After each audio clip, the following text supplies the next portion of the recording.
What? Don't miss the faces. Look at that. I'm gonna take its picture. Look at that. That's a massive...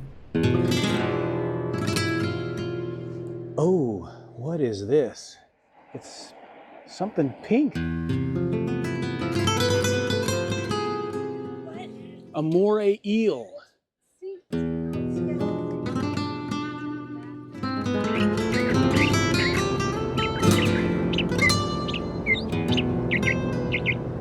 We're at Cabrillo National Monument today in San Diego. There's a lot of history here, but we're mostly here for the biology of the famous tide pools.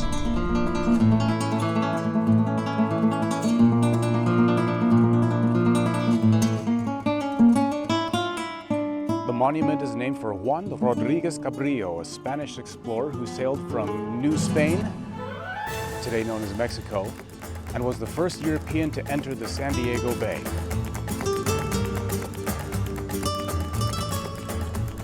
The military controlled much of this point to control access during World War I and World War II. And there's a military bunker and some artillery on the other side of this hill. But we're gonna climb enough trails today.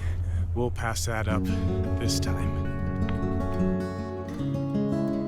This is the old lighthouse, and it was replaced because, well, it was often above the fog level and ships couldn't see it. So there's a new lighthouse down on the coast.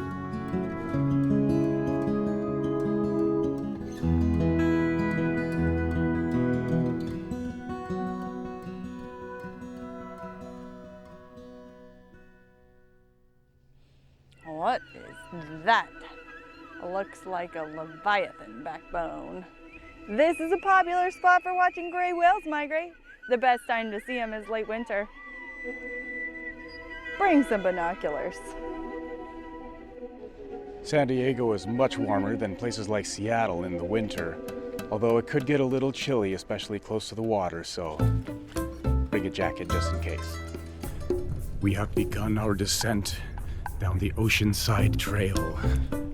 It's said to be a mile round trip, but it's lots of ups and downs and possibly some rough terrain. Lots of down and up. Does appear to be paved. Or is that? Oh, no, just kidding. Just the first part's paved.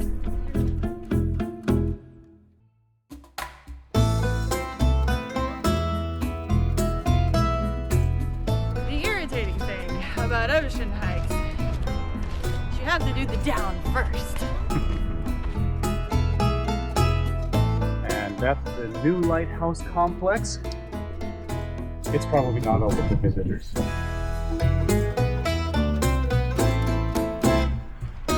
Probably good practice for our Fairyland Basin hike, huh?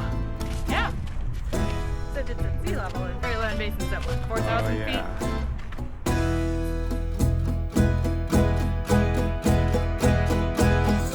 Let's go look at it closer. Well, we're here at the tide pools. We arrived about an hour before low tide, which today is at 12:30. Why do we want to be here at low tide?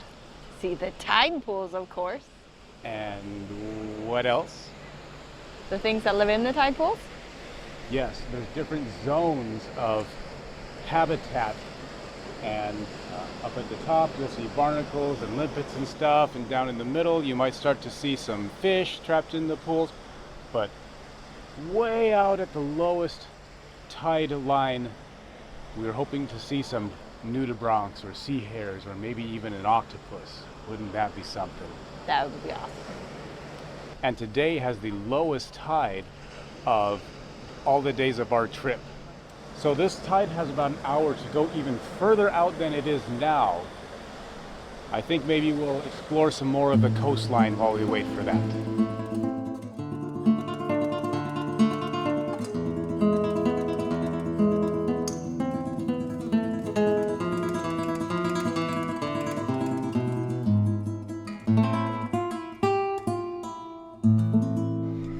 Okay, nerds, you're probably as struck as we are by the geology of this place. So what made this place like it is? First of all, we're sitting on a bed of volcanic deposits from the Cretaceous period or so.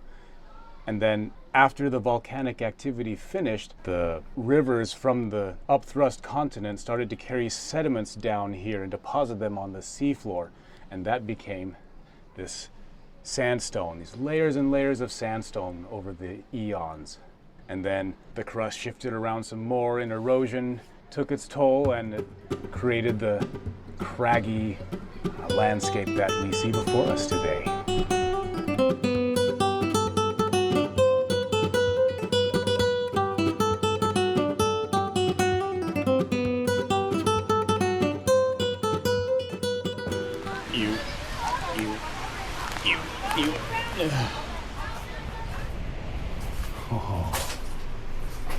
Oh.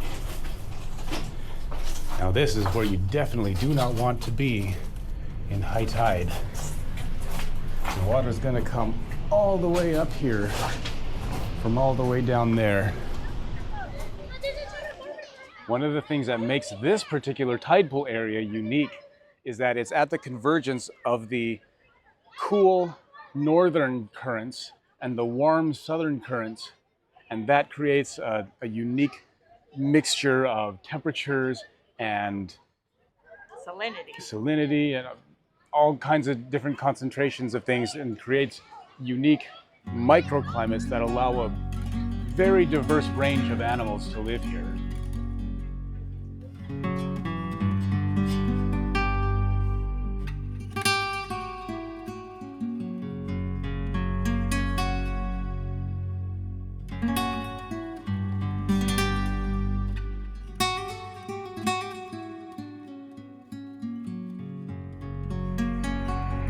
Out here, you see patches of rock that's encrusted with shells and rock. Those are probably anemones under there. They like to accumulate junk to disguise themselves. So don't step on them. They are very squishy underneath. So this is what an anemone looks like above water. It shrinks in on itself and pulls all its tentacles in and waits for the water to come back. Check out this stuff.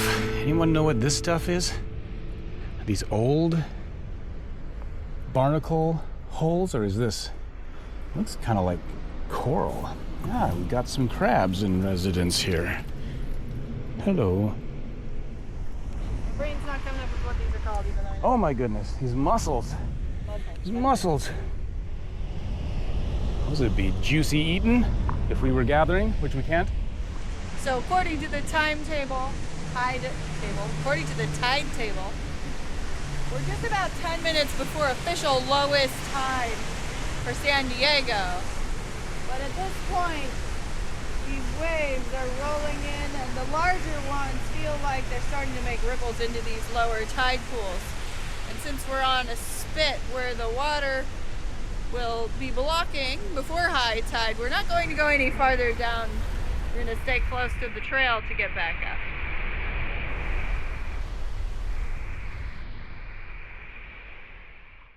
Look at this ice lobster.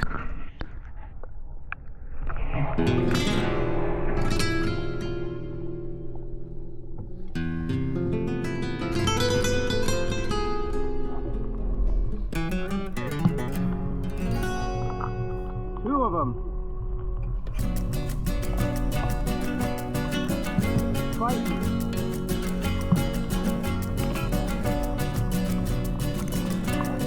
Really?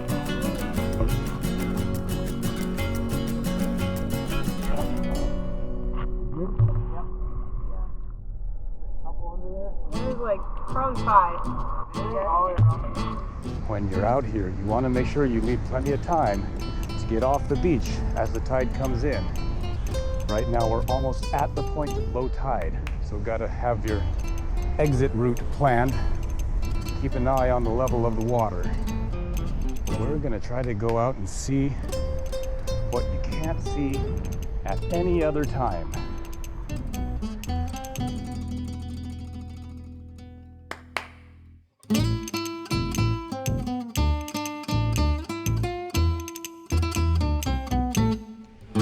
What? Don't miss the faces. Look at that.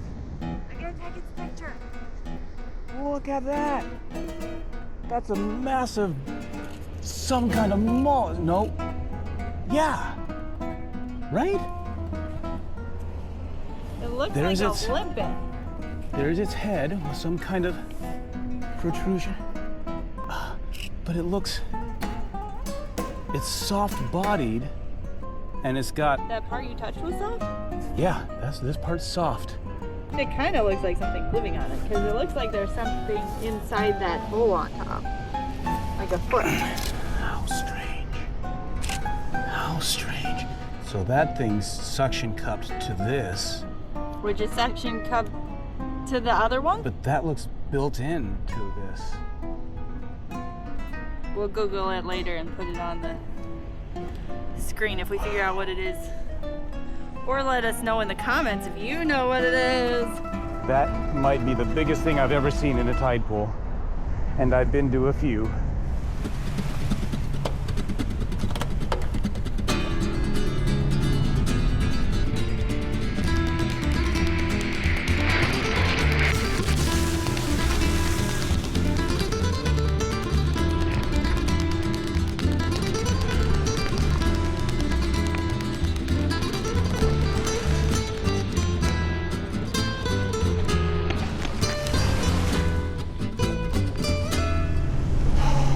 Parkour. This is about as far out as I dare go with the tide about to turn. These are the areas that are the least accessible, except when the water is this low. Let's start making our way back along the edge of the water, seeing what we can see on the way.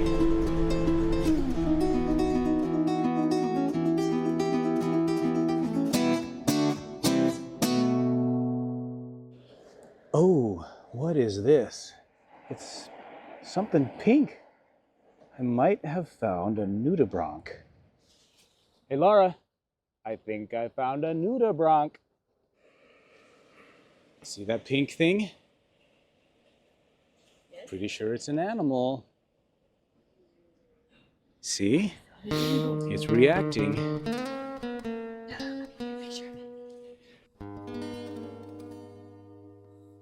Hey, this is even more evidence that what I saw was real. There's another one right there. That's so cool. Yeah, there's another one. Never seen one of those in a tide pool before. Have you seen a lobster in a tide pool before? I have not. So we just had a park ranger confirm that this is a keyhole limpet. It's a kind of snail that has that sort of half shell on its back, and that skirt that you see around the shell is its mantle. And earlier we saw its tentacles poking out, but this one's kind of shy. And they're being used in, what did she say, cancer research? Yeah, some kind of protein they create. So that's pretty exciting. The park ranger also told us that that pink thing that we saw earlier is a Hopkins rose nudibranch. And that's how she pronounced it, nudibranch, not nudibranch. Or nudibranch. They get their pink color from the microscopic organisms that they like to feed on. And they also harness their toxins and put them in their gills with those feathery quills on their back. But they're not harmful to humans. Just like the anemones. Their stingy stuff just feels sticky to us.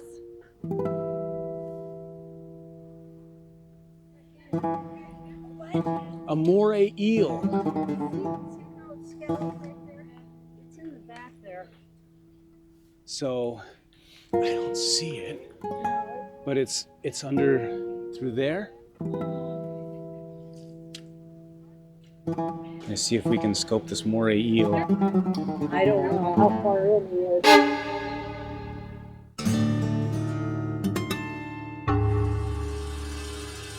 Well, we'll see if we see him in the footage review. So another mystery has just been solved. We've just been informed that these are Sandcastle worms. They actually create their burrows, their tubes, out of sand and a two-part epoxy that they secrete. And that epoxy is synthesized for use in medical applications, anything they want to glue together in a wet environment like the human body. Here's another really cool thing. So some of these dark spots here are fossils in the rock. Some of these might be fossilized anemones. These tunnels are made by burrowing shrimp. So this is a fossil of a giant animal that's something between a mussel and a clam. It's the size of about 2 dinner plates, and you can see it's fragments of its broken shell.